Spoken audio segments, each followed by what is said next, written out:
So at MMC, we invest in fast growth technology companies. And as a result, I spend the majority of my time sat with entrepreneurs who are building businesses with the intention of disrupting large markets or industries. These entrepreneurs talk of sleepy incumbent players who have failed to innovate their business model or adopt new technology. And as a result, they're ripe for disruption. The entrepreneurs are planning to replace these players as new leaders and ultimately put them out of business. And these conversations are highly energizing. It's what venture investing is all about working with people who are trying to change the status quo. But occasionally, I come out of those meetings and I pause and think, am I one of those sleepy incumbent players? Are we innovating? Are we adopting technology in our business? Who's trying to take us out of the market, and how might they do it? And that is what I wanted to talk about today. How might the venture capital industry itself be changed by the technology that we are busy investing in? Will the industry be subject to evolution or revolution? An effective way of looking at the potential for disruption in a market is to look at its supply chain. And as much as VCs love to pretend we're different, we're not. We're financial services companies, and we sit in the financial services supply chain. Above us sit the owners of the capital, the aggregators, the asset allocators, and the fund of funds. And below us sit the innovators and the companies that need our capital to grow. Looking at that, there are two ways that venture capital could get disrupted. The first would be a significant increase in the percentage of capital that flows from above us to the companies without passing through a venture capital firm. And the second would be a significant shift in the supply or demand of capital in our supply chain. And I'm going to explore how the emerging technologies of today may impact those two dynamics. And let's start with disintermediation, so the first point. It would be possible if us incumbents were failing to innovate, and as a result, taking more value out than we were putting into the system. This would have left an opportunity for new players to generate the same return at a lower cost, a better return at the same cost, or even a better return at a lower cost. And the attempts to do this in the market to date have largely been driven by the crowdfunding play. We have seen companies like AngelList, Crowdcube, and Seedrs launch platforms aimed at connecting investors directly with high-growth companies. I think if you'd asked these platforms 5 years ago, they would have told you that they were going to try and displace venture capital. The theory being that their crowds would make better decisions and the companies would be able to take more control of their destiny without a venture capital firm in the middle. Fast forward 5 years, and I don't think this has really happened. These platforms are having success, but much more in collaboration with than competition against VCs. We co-invest with them, they invest in our companies, we invest through their platform.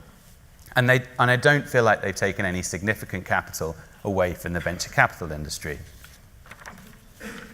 The biggest shift over the last 10 years in the venture industry has actually been driven by people and their attitude rather than technology. The venture scene is now far more dynamic, and there are a lot more players. The balance of power has shifted. VCs now sell to entrepreneurs more than entrepreneurs sell to VCs. To get access to the best deals and the best entrepreneurs, we need to show that we will help rather than get in their way. And if you find yourself in a deal where that balance is the other way around, there are probably better deals in the market. And the very early stage of our market has completely transformed. The platform for capital and advice for entrepreneurs is now far more dynamic and structured than it was. The number of well-structured accelerators and professional seed funds has grown significantly. The amount of capital coming into our industry as a whole has grown very, very significantly. As a result, round sizes have tripled and valuations have doubled. And with the need to demonstrate value has come the rise of the platform VC, having dedicated functions in the firm to help entrepreneurs access talent, customers, and capital, meaning they have a better chance of success. Andreessen Horowitz being the poster child for this model. If you want to know what I mean, it's worth just spending a few minutes on the team page on their website. And we've also seen innovation in the structure of funds. There are more PLCs very active in the market. There's a lot more corporate venturing. and public fund managers have been a lot more active at the growth stage. All of these change the way capital enters the system, but the core venture model has not really changed. In the main, venture is still a team of people making data-light, highly personal, and relationship-driven decisions based on experience. And now compare this to what's happened in what technology has done to other markets over the last 10 years. The iPhone arrived and the BlackBerry died. Mobile stopped being a business category and became central to every business. Cloud stopped being a business category and became central to every business. Facebook transformed the advertising industry. Cybercrime became a problem, then a really big problem, and then managed to change the most important democratic process in the world. Amazon went from being an e-commerce business to the fastest growing B2B company of all time, while also dominating in e-commerce. The way we consume video has changed beyond recognition, and digital marketplaces like Airbnb and Uber are part of the everyday person's everyday life. And as a result of all of this, 5 of the 6 most valuable companies in the world are now technology companies. And so while innovation and technology that we invest in has completely changed the shape of other industries, it hasn't made a major dent on ours. And I actually don't think that's that surprising. If you think about the core value of a venture capital firm, it's knowledge and network. Knowledge allows us to make better decisions and give advice to companies. Network allows us to access deals and make helpful introductions to companies. But given that knowledge is a core part of what we do, there should be an opportunity for data analytics and more recently artificial intelligence to significantly improve our decision-making process. But venture capital decision-making is not low-hanging fruit for AI. The data sets from small private companies are small and patchy, and you need a personal relationship to get most of it. And even if you do identify a company, you don't know what price you can buy or whether you can invest. And actually, to find out what price you can buy and whether you can invest, you need a personal relationship with that company. The factors affecting the success of the companies are incredibly hard to define at such an early stage, and the feedback loop is very long, which means proving the ROI of your AI-driven system is almost impossible. So if you were building an AI business, selecting which early-stage growth company might make the best equity returns in 10 years' time would be low on the list of your priorities. And in fact, we've mapped 400 AI companies in the UK, and we've only found one trying to tackle this problem, and they're pre-launch. There are other factors that have protected us from disintermediation. Our customers, our LPs, believe strongly that the team, i.e. the people, are extremely important for the success of the firm. Investee companies would prefer to have fewer investors to manage, and venture returns have trended up in a period of low yields, which may be cyclical, but it adds a layer of protection. So having said all this, we do need to evolve the venture model. Access to data is improving dramatically. There is increasing technology available that will improve our decision-making and reduce our cost base. And we also need to continue to prove that we can add value to the companies we invest in. But I do not believe revolution will come from disintermediation in the traditional sense. Going back to the start of the talk, I said there were 2 factors that might materially change the venture capital world. The first, disintermediation, we've talked about. The second was a major shift into the supply or demand of capital. And that's what I'd like to talk about now. That would mean, do investors continue to allocate capital to high-risk, innovative companies, the supply piece? And do underlying companies continue to need equity investment to grow, demand? So we should explore how the technologies we are seeing developing might affect the outcome of these questions. And we are at the very early stage of a cycle of innovation that is getting branded the 4th Industrial Revolution.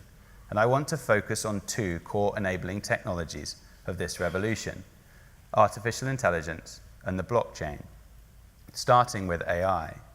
With each wave of technology innovation, new companies have been created, and these companies replace the others as the most valuable companies. This is what venture capital investing exists to fund.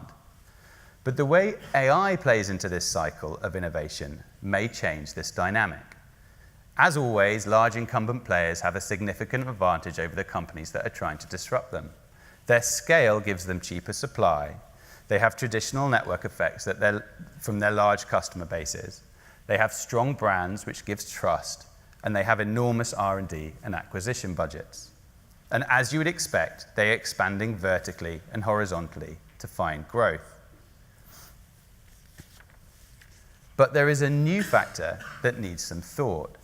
Their expansion, their horizontal expansion, is being driven by artificial intelligence. Think about Amazon Echo in the home and Google's expansion into the auto market with autonomous cars.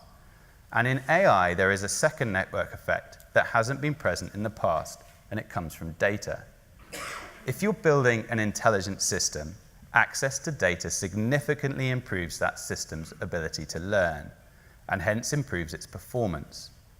Better performance means you win more customers, which means you get more data, which means you have a better system, which means you get more customers, which means you get more data, and so on.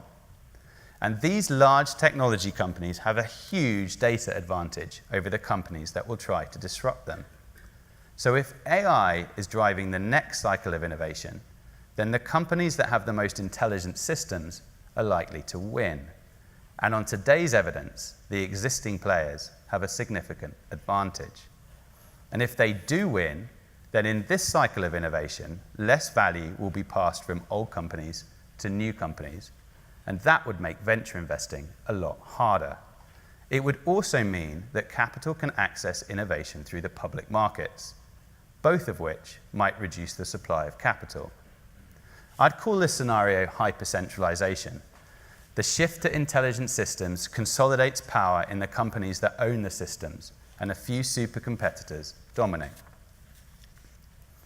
But, as you might expect, there is an argument developing against hypercentralization. It's the argument for decentralization, and that is where the blockchain comes in. You will no doubt have seen the hype surrounding the ICOs, or initial coin offering market at the moment. There are some extraordinary fundraisings at incredibly early stages with a questionable value, not to mention the fraud, but the growth they're experiencing is astonishing. I don't want to debate the pros and cons of the current ICO market. I think that may distract from the fundamentals. There are a number of different dynamics driving the interest in the blockchain and what it can enable, but you can probably summarize them as trust and incentives. Now, I'm going to horribly oversimplify the blockchain, but basically it is a transparent, distributed, and robust system of record that removes the need for a centralized rule-making entity. Participants can input freely. The network effects lie in the infrastructure layer, not the application layer, and the data is far more accessible. Blockchain also has an inbuilt incentive structure, the tokens, that allows those same participants, the users, the developers, the investors, and the service providers, to be incentivized in the future performance of the network. These networks can incentivize early adopters and developers in a way that centralized platforms cannot. And this allows those networks to tap into the huge global developer community, and also to bridge the customer network effect gap with customer incentives, which gives them a chance against the hyper-centralized incumbents I described before. And as Charlie Munger said, show me the incentive and I will show you the outcome. So great, we say, venture capital is saved by the blockchain. But wait, this innovation completely changes the existing corporate structure. These new entities don't need to sell equity to raise capital, and venture capital is set up to invest in equity. So this totally changes the way a venture capital firm sets up. We would need to rethink how we raise capital, how we access investments, how we assess them, and how we value the asset we are buying, all driven by a significant change in the demand for capital. So in summary, the technologies driving innovation in the fourth industrial revolution may have dynamics that turn the cycle of innovation on its head. In the last digital revolution, new companies disrupted old companies. In the fourth industrial revolution, the dynamics of the technology involved may mean that A lot less value is transferred from old companies to new companies, or old companies are disrupted by entities that aren't companies in the normal sense of the word. And as a result, the dynamics of a venture capital investor would need to revolutionize. Now, I want to pour a little bit of cold water on all of this. We're at extremely early stages of this whole thing. And I have been talking in extremes to help prove a point. We have no real idea how any of this is going to play out, and the current situation feels very inflated. But there are some underlying fundamentals that we need to understand and be ready to embrace as an industry. As always, change will create plenty of opportunity.